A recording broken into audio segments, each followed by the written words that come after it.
카메라 어딘가요? 아, 여기군요. 죄송합니다. 여러분들의 열정적인 반응에 다시 한번 감사를 드리면서 비가 오고 있는데 네, 건강 조심하시고요. 저처럼 이렇게 다리 아프시면 안 됩니다. 저는 6주 동안 아마 이렇게 불편하게 약간 생활을 해야 될 것 같습니다. 자, 일단 오늘은 어떤 얘기를 해볼까 하다가 제가 병원에 입원해 있을 때 이런저런 자료를 좀 보면서 학생부 얘기를 다시 한번 조금 해봐야겠다라는 생각이 들었어요. 올해부터 바뀐 자기소개서 기준들은 다들 저보다 잘 알고 계실 겁니다. 창체 기재수가 4,000자에서 2,200자로 좀 변화하는 등 인적사항이나 학적사항이 좀 통합된다든지 이런 좀 세부적이지만 몇 가지 부분에서 변경되는 내용들이 있었는데 저희들이 좀 신경 써야 될 거는 학생부 기재는 선생님들께서 해주신 거기 때문에 우리가 얼마나 그 안에 내용들을 성실하게 담아낼 수 있느냐에 좀 더 포커스를 맞춰야 되지 않을까 싶습니다. 일단 뭐 이거는 올해 고등학교 1학년이 된 친구들부터 해당되는 내용이긴 하지만 출결사항을 가장 먼저 좀 짚고 넘어가야 되는데 대부분의 친구들이 출결사항에 대해서는 사실 크게 염려할 것이 없었죠. 그냥 어차피 내가 이 출결사항에 대해서 크게 중요성을 인지를 못하는 친구들이 있는데 사실 이 출결사항은 엄청나게 뭐 플러스 점수가 된다 이런 느낌보다는 나한테 없을 때 크게 마이너스가 된다라는 느낌으로 사실 보는 게 맞을 것 같아요. 예를 들면 내가 질병으로 조퇴를 하거나 결석을 한 거는 어쩔 수 없죠. 사람이 아플 수 있기 때문에 그거는 크게 문제가 안 되지만 무단으로 예전에는 무단결석이라는 단어였지만 이제 바뀌면서 미인정이라는 단어로 좀 변경이 있었습니다. 내가 그냥 아침에 일어났는데 눈을 뜨는데 날씨가 너무 좋은 거예요. 아, 나 학교 가기 싫어요. 오늘은 나 스스로에 대해서 솔직해지는 시간을 가져가야겠다. 오늘 학교 안 가야지. 이렇게 그냥 학교를 안 가버렸어요. 이렇게 민정 결석이 하루 이틀 이렇게 쌓여있다 라고 하면 이거는 성실성 측면에서 이런 거를 볼 때 좀 생각보다 마이너스적인 요소로 작용할 수가 있겠죠. 그래서 출석과 관련된 부분은 있을 때는 그냥 제로예요. 그렇구나, 굉장히 성실했구나, 이 정도의 느낌일 거고, 없으면 굉장히 마이너스가 된다는 느낌으로 알면 좋을 것 같습니다. 그래서 당연하겠지만 특별한 이유 없이 조퇴, 지각, 결석 이런 것들은 최대한 없도록 해야겠죠. 수상 경력에 대해서 많은 친구들이 좀 많이 걱정을 했었는데 이 수상 경력이 이제는 학기당 1개로 제한이 되게 돼 있었습니다. 내가 아무리 많은 수상 경력이 있다고 하더라도 그중에 딱 하나만 선택해서 제출할 수가 있는 거죠. 그렇다 보면 이제 몇몇 친구들은 어차피 1개밖에 못 내니까 내가 하나만 해야지 라고 생각할 수도 있겠는데 이것도 굉장히 좀 위험한 생각일 수 있습니다. 내가 최대한 참석할 수 있는, 참여할 수 있는 수상 교내 대회 같은 것은 최대한 참여를 한 다음에 여러 개의 선택지를 만들어 놓고 그 중에서 내 전공과 가장 맞아떨어지는 교내대회 하나를 수상 실적으로 제출하면 가장 이상적으로 할 수가 있겠죠. 진로 희망사항이 사실 큰 변화였죠. 이게 없어졌습니다. 없어졌다기보다는 특기사항, 진로 활동의 특기사항으로 기재가 되게 되면서 대학교에는 이제 미제공되게 되었습니다. 예전 같은 경우는 고등학교 1, 2, 3학년 때 내 진로가 어느 것이냐 딱 기재가 되게 돼 있었어요. 그리고 거기에 대한 이유도 쓰게 돼 있었는데 이게 바뀌면 굉장히 좀 난처한 경우가 있었지만 이제는 이것들이 기재가 되진 않고요. 특기사항에 필요시에 기재가 살짝 된다라는 정도로 바뀌었습니다.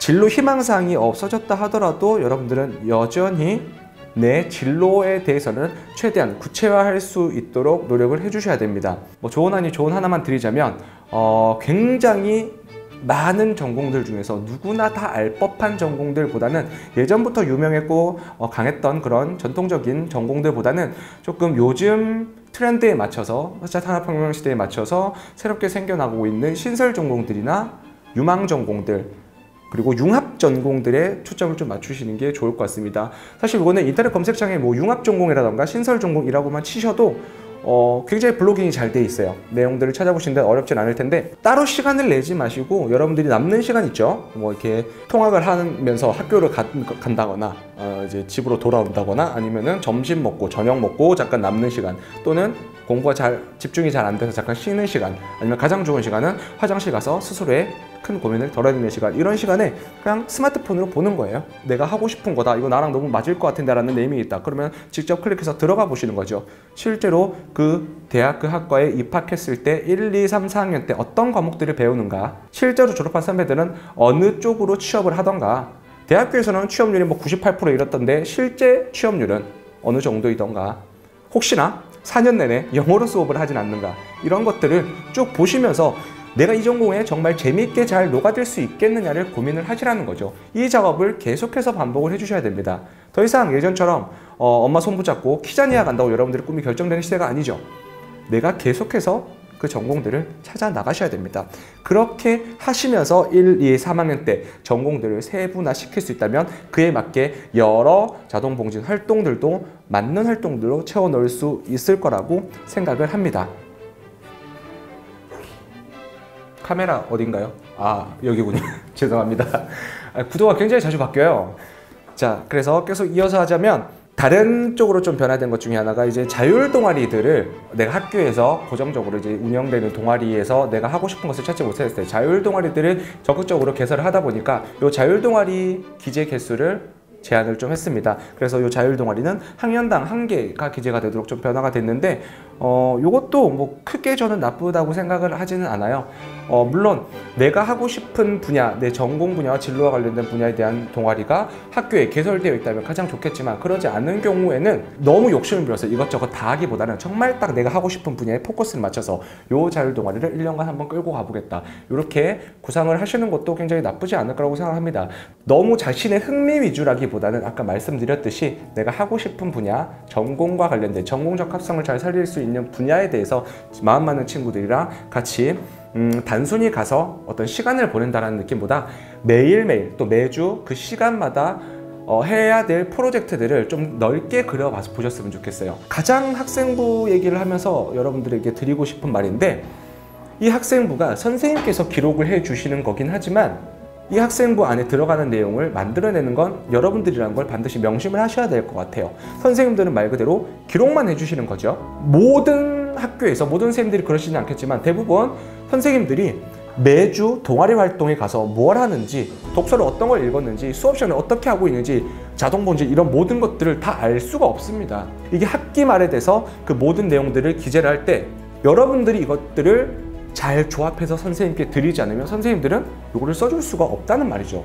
그래서 가장 중요한 건 매 활동이 끝날 때마다 내가 그날 어떤 활동에서 어떤 것들을 했는지 그리고 그 활동을 통해서 어떤 것들을 배우고 느꼈는지를 여러분들이 간단하게 기재를 해 두셔야 된다는 거죠.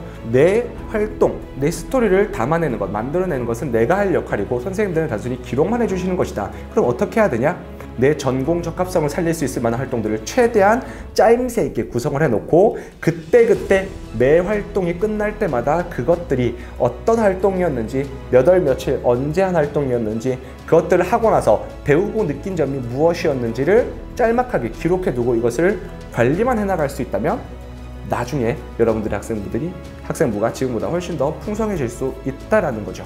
자, 오늘은 여기까지 얘기로 마무리를 지어볼게요. 제가 다리가 빨리 나야 되는데 다음 주에 어떤 얘기로 돌아올지 모르겠지만 다음 주에는 정상적으로 앉아서 서서 얘기할 수 있기를 바랍니다. 여러분 다음 주에 봬요.